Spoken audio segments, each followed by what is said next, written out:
Hello, beautiful people. This reading is something that I wanted to pull on due to everything that's going on in the world, everything that we are witnessing and observing, not only around us, but on anywhere that the media can get their hands on our eyes. So I wanted to get a message of hope for those of you, those of us who are very empathic, who are healers, light workers, anyone who is feeling the heaviness and the pain and the despair and fear of the world. The higher realms know, the angelic realms know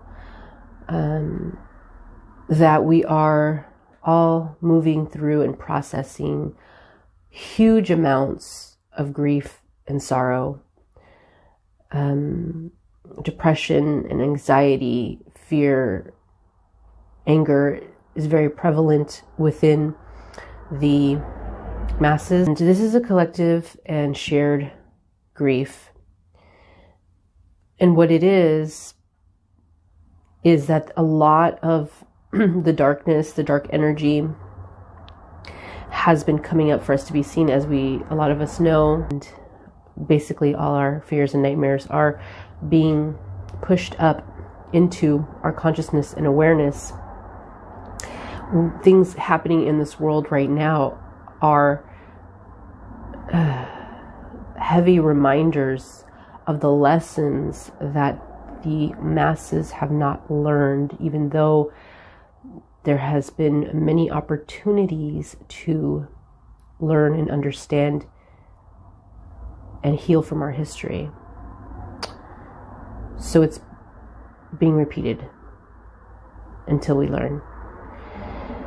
In the meantime, the darkness, the heaviness that we're feeling is the collective unconscious unrest, the fears, the hatred, the anger, and the darkness and the shadows that need to be seen for what they are, alchemized and integrated into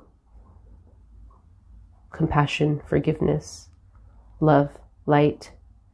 And there's a struggle. What we're going through right now is ascension.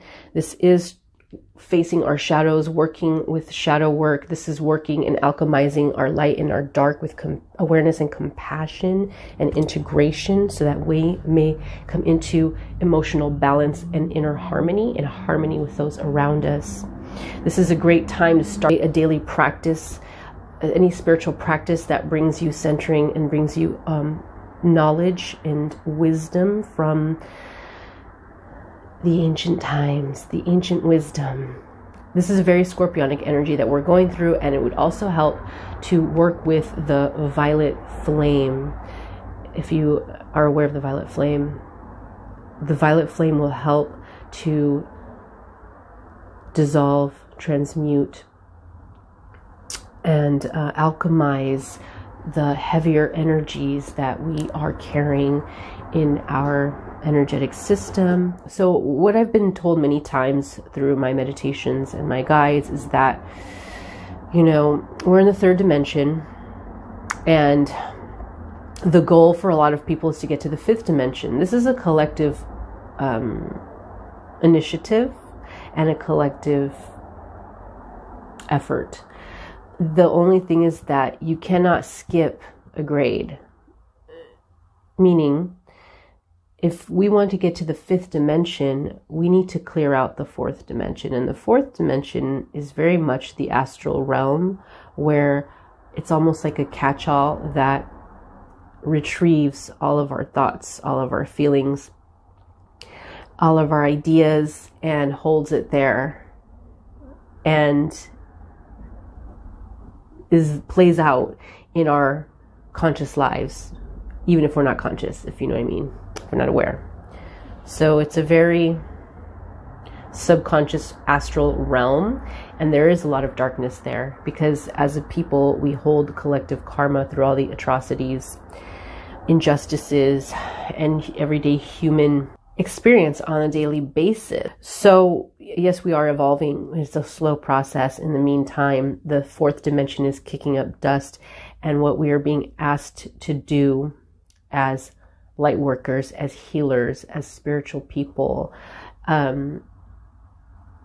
is to work with the violet flame, to work with collective prayer, collective meditation, and to actually go into the fourth dimensional realms and clear up our mess. What does this mean? This means clearing up our own subconscious shadows, our fears, because what is being projected out to us from the world, on the world stage, is a reflection of our consciousness, our subconsciousness. And I know some people are going to say, oh, I would never, ever want any of these things to happen. Okay, no, it's not that you or we want these things to happen. It's that it is our collective, unconscious, unprocessed darkness that is playing out before our eyes in our perception. It's been held in the fourth dimension in a very dark cloud, and it is up to us to alchemize, transmute our own shadow and play our part, and to spread light into the world so that it may ripple out. So what is being shown back to us eventually will not be the unrest within our souls. In fact, if we understand the fact that we have the power to change our reality by starting with us, healing ourselves. But the thing is that what we need to understand is that we're not powerless. We are strong, capable, and powerful. And looking out into the external, into the world, is not empowering if we're not doing things to change them.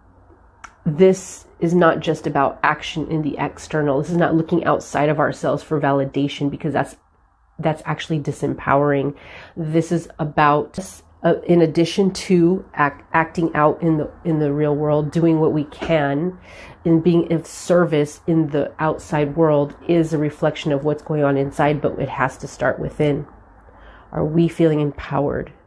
If we feel we cannot change our own lives, if we cannot heal ourselves, if we're not sovereign within our own being, how can we as a people truly believe that we can change the world?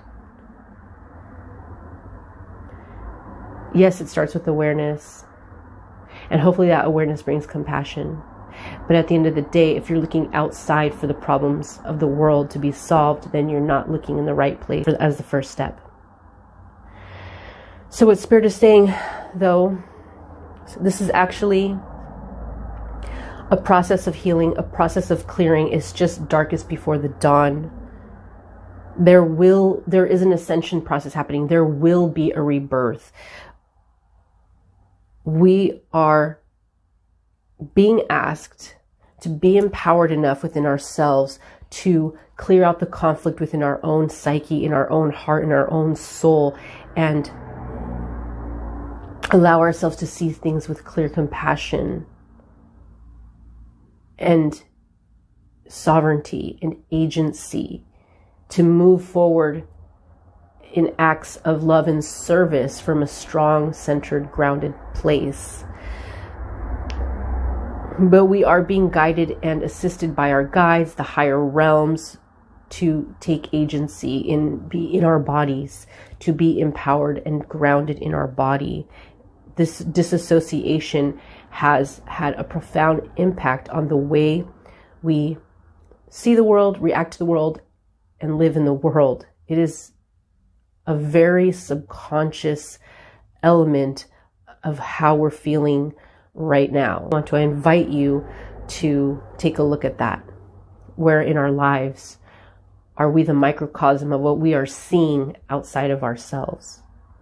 How can we heal and transmute that, rise above that, expand above that, and find peace within our hearts? Because that is what's coming, but we can make this process a lot easier if we are aware and proactive in our own inner work. So this is a time of taking stock of the cause and effect, the things that we have done in our lives, both good and bad, or what we perceive as good and bad, and what consequences have come from that. How have we created and built our lives, our reality? Where have we put effort and focus on? What's working for us and what's not? What would make us happy? What would bring us peace? What is a waste of time? And where are we giving our power away to the outside world, whether it's through our peer group, our colleagues, the social media, the news? It's a time to take accountability for who we are and our own internal landscape.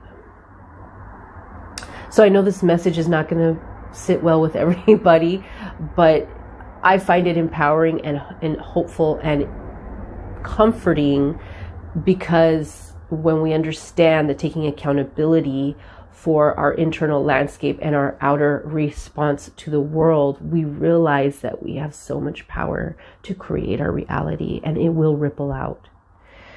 This is a higher dimensional message, but it's been given and relayed throughout the ages. This is the message that holds our center. Now is the time to rest, to reflect, to do the inner work, the shadow work, to come into awareness and compassion for our own humanity within ourselves, our own experiences, before we go out and try to fix other people. We are coming into balance. We are coming into balance. So for the healers, the light workers, and all who believe in the spiritual realms, spirit, the universe is guiding us to work with the violet flame, the violet fire of Saint Germain, Archangel Zadkiel, and Archangel Gabriel.